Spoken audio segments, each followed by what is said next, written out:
it will get really worse. Right. Okay? So combine that with the fact, so you have an addicted generation that doesn't have the skill set to ask for help. Combined with the fact that they're so good at Facebook and Instagram, they're good at putting filters on everything. So they're good at showing you how smart and strong they are. These kids who commit suicide, you go look at their Instagrams, you would have no clue that they were depressed. Because they're happy and they're star athletes. Right? You'd have no clue because they're really good. So when we say silly things like, my door is always open, you're assuming they have the courage to come in. Combined with the fact that they're subject largely, not all, but too many, to a failed parenting strategy.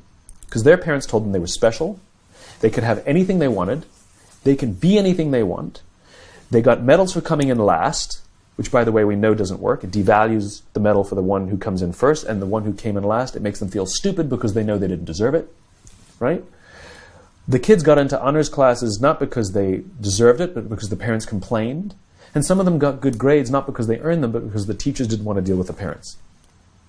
And then the kids graduate college, and they get a job, and in an instant, they find out they're not special.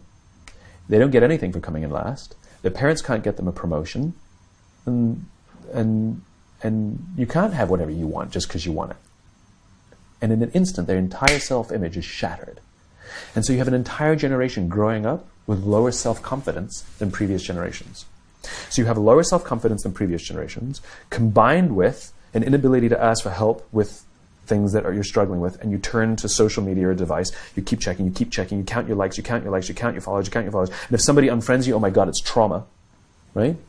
The way they break up with each other is they just ghost each other, just cut each other out and stop returning texts and returning phone calls because they don't have the skill set to say, hey, it's not working out.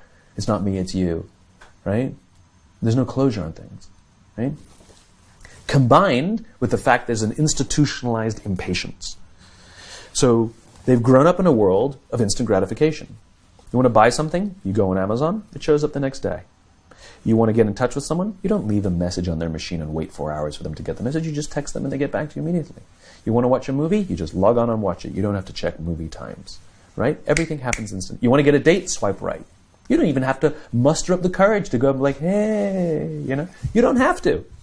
There you go, got a date, right?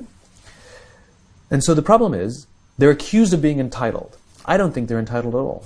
Not at all. I think they're impatient. I keep meeting these fantastic, smart, driven, ambitious, idealistic, fantastic kids who graduated school, they got a job, they want to make an impact in the world, and I go up to them and say, how's it going? And they say, I think I'm going to quit. I'm like, why? They're like, I'm not making an impact. I'm like, you've been here 8 months. And it's as if they see the summit of a mountain. It's as if they're standing at the foot of a mountain. They can see the summit. They can see the thing they want. I want to make an impact. What they don't see is the mountain. This large, immovable object. You can go up fast. You can go up slow. I don't care. But there's still a mountain.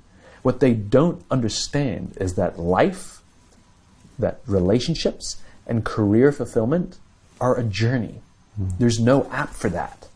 I got nothing. You've got to go through the slow, plodding, annoying, meandering process called career and life. But if they don't get it in 8 months, they go look for it somewhere else. They don't get it, they go look for it somewhere else. It's impatience. And because they don't have the skill set to ask for help, and because they feel lonely, it compounds and compounds. Solutions for this? So then yeah, we dump them in office environments that are built on theories from the 80s and 90s that prioritizes a number before a person, and no one really cares about their confidence and their personal growth. They're just numbers on a spreadsheet. And so they enter work cultures that don't help them. And the problem is they're entering the workforce at a deficit. I hear from kids. They tell me that they struggle to form deep, meaningful relationships, and the companies don't care. And so it's destructive to them as individuals, but ultimately it'll hurt the companies because more and more millennials are entering the workforce.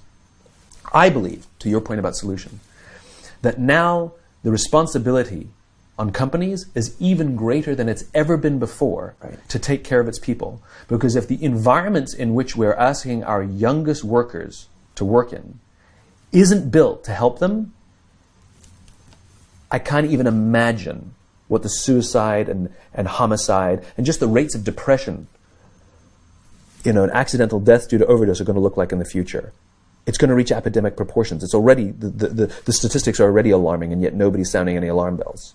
Parents have to intervene. We have to stop giving our kids free access to social media and phones at young ages. They are not ready for it. Their minds cannot cope with the dopamine. Balance is fine. You can give a kid a phone, but they can't use it in their bedroom. They can't have it at the dinner table. They can't take it to school. They can only have it up to a certain hour, and you take it away. They're children. You can take the phone away. We've got to intervene as parents.